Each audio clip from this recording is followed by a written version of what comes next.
Libri Kuqi e Edi Rams, dosja sekrete shqiptare, ka dhe pronat e grabitura nga Edi Rama apo vllai i tij dhe nëna e tij e ndjerë.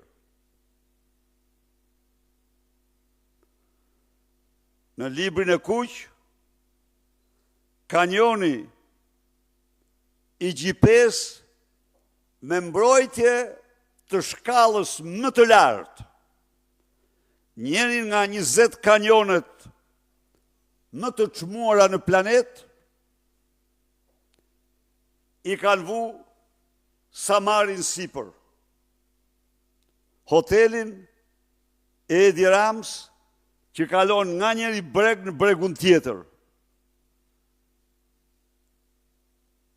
Dhe që ka patur psin të më padis, kur unë e paraqita këtu para jush një vit e gjysmë më parë, dhe që tregonte dhe se ky arkitekti Mas, mos gaboj, Mas, quhet Dutch, ky holandezi, ishte aty.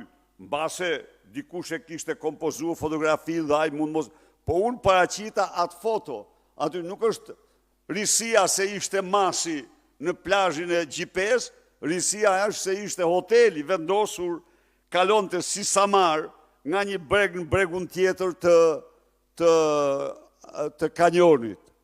Dhe tani që ai ka çuar në gjyq, tani del libri i Kuq që fakton atë që unë kam paraqit para publikut.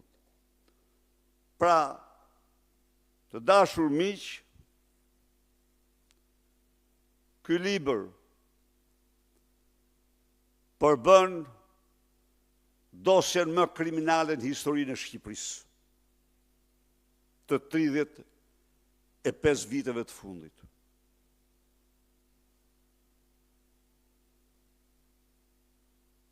Përshëndes dërgimin e tij në SPAK nga përfaqësues të protestës, i garantoj se Partia Demokratike po e studion dhe do paraqes akt padin tjetër po për këtë libër në SPAK, dhe kjo dhe njëherë për ne konsiderohet dosja më kriminale. Së dyti, duhet u informoj se qindra mijëra euro po shpenzohen në për korridoret, ju lutem shifni pak këtu,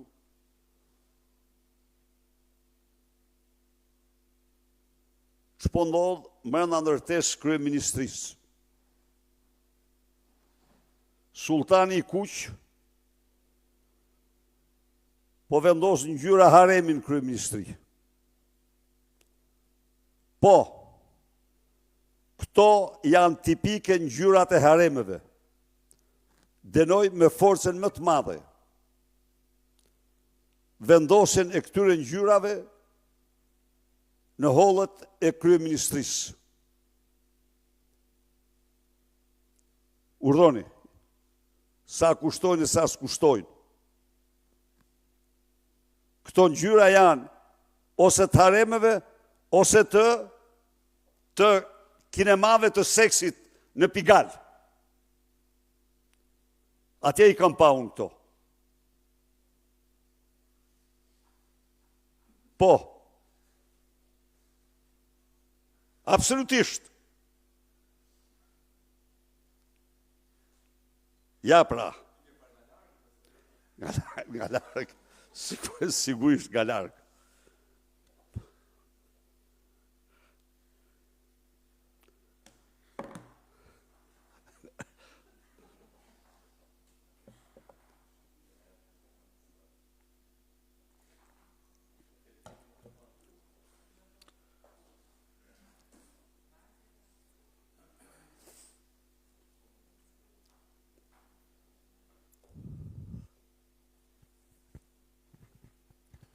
Zoti Berisha, Mariglen Kume nga Macena TV. Pyetja parë ka lidhje me temën që ju trajtuat në pjesën e parë të konferencës, pikërisht me librin Albanian Files. Cili është elementi që sipas jush ose sipas Partisë Demokratike e ngarkon me përgjegjësi penale kryeministrin Edi Rama tek ai libër për të cilin ka thënë se nuk është ai autori, por ka bërë vetëm parathënien e tij. Çfarë di Partia Demokratike më shumë rreth kësaj? Dhe pyetja e dytë, ose po marr përgjigjen parë. Së pari, do të them haptas, unë vetëm 2 javë më parë kam marrë vesh ekzistencën e këtij libri. Nuk kisha ndëgjuar kurrë për të. Dhe vetë autori pranon se e ka zhvilluar në mënyrë sekrete, ndaj e ka quajtur dosja, duke duke krahasuar me dosjen e sigurimit të shtetit. I kupto tani, pra e them unë që kjo ngjarje nuk është e regjistruar në Makondon e Garcia Marquesit. Ne po e studiojmë këtë se kjo është, thash, dosja më kriminale. Ato projekte janë të gjitha të porositura me udhëzimin, orientimin e Edi Ramës. Ato projekte janë të miratuara nga Edi Rama.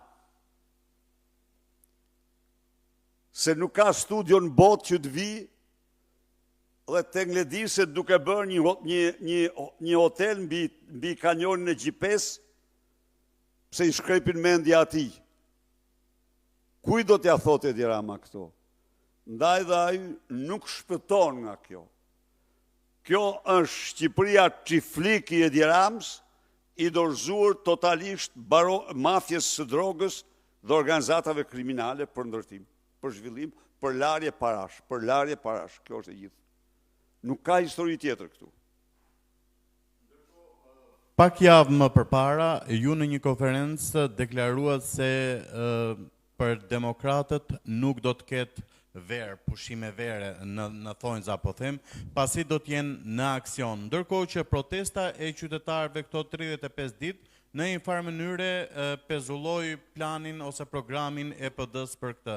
Pyetja ime është, a do të ketë Partia Demokratike protest tjetër në këtë verë, po them, ose në vijim, dhe do të ndryshoni strategji për mënyrën se si do t'i bëni këto protesta, apo si edhe më parë?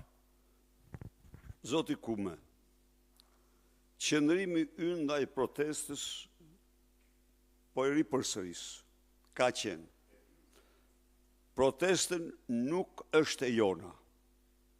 Nuk bëjmë asnjë përpjekje në mënyrë absolute për ta akaparuar atë, as për ta përça. Marrim pjesë në protest me të gjithë mundësitë tona, me antarë dhe mbështetës, pa asnjë simbol partjak, thjesht si qytetar. Dhe kjo është të vërtetë. Kanë marrë pjesë në tërësi deputetet, por si qytetar, kanë marrë pjesë me qindra dhe mijëra sipas rastit antarë dhe mbështetës tanë. Kjo protest është mbështetur në mënyrën më të fuqishme për 5 pikat e saj. 5 pikat e saj. Ato, lexoni, kanë qenë pika që ne i kemi mbrojtur me protesta në parlament dhe kudo. Dhe ne i mbrojmë. Nuk kemi thirrë protest tjetër. Jo, pikërisht për të mos bërë, për të mos shpërqendruar vëmendjen, interesin për këtë protest madhështore të qytetarëve. Nuk jemi dakord, kurse si me ndonjë slogan, por nuk kemi hapur polemik. Jo. Jo dhe jo. Kemi vendosur të marrim pjesë pa hap polemik, sepse nuk duam të shpërqendrohet nga asgjë nga protesta nuk ka patur në 30 që nga vitin 90. Kjo është proteste e dytë më madhështore qytetare që ka njohur Shqipëria. Njohu edhe një tjetër, protesten për armë kimike, edhe ajo e jashtëzakonshme ishte në tërësi proteste gjimnazistëve, siç e dini. Kështu që ne mbështesim protesten, i përmbahemi këtij qëndrimi në vazhdim. Çfarë do bëjmë ne tani se këtë drejt po? Kuvendi i Partisë Demokratike, pas ka ngel kjo duhet zëvendësuesi për ripërtritje. Po. Shpalli moton ripërtritje. I garantoi demokratët, mbështetësit e Partisë Demokratike, se ripërtritja është dhe do mbetet drejtim themelor i kësaj partije. Ne kemi vlera shumë të çmuara në gjirin tonë dhe do i promovojmë ato me vendosmëri. Partia Demokratike ka deklaruar organizimin dhe modernizimin e saj si veprimtari kryesore. Siç ju kam informuar, me Instituti Republikan Amerikan ka përgatitur për ne një platformë të shkëlqyer, e cila do zbërthehet në të gjitha nivelet e partisë për organizimin dhe modernizimin e partisë. Së treti, me 2 fondacionet më të famshme të qendrës së djathtë në botë, Konrad Adenauer dhe Heritage, ne kemi përgatitur vizionin e Partisë Demokratike. Pra, siç e shef, nuk mund të ketë pushime për këtë parti, ka betejë, ka punë dhe vetëm punë. Cila do t'jetë marrëdhënia e Partisë Demokratike me parlamentin? A do të vazhdoj bojkoti parlamentar me kushtin e shqyrtimit të 5 kërkesave të protestuesve? Nuk kemi bojkotuar parlamentin. Kemi shpallur mos pjesëmarrje në seancat parlamentare dhe jo në komisione, gjersa Edi Rama të mos bllokojë paraqitjen në parlament të amandamenteve që kanë dorëzuar deputetët tanë për ndryshimin e ligjeve që kërkojnë përfaqësuesit e protestës. Mbajtja e tyre pa i paraqitur në parlament është një fyrje shumë e rëndë për opozitën, protestën dhe për shqiptarët. Është një dhunim i të drejtave kushtetuese të deputetëve të opozitës. Kjo është arsyeja dhe ky është qëndrimi. Të vendos kryesia, ti paraqesim, ti diskutojmë, është një detyrimi më minimal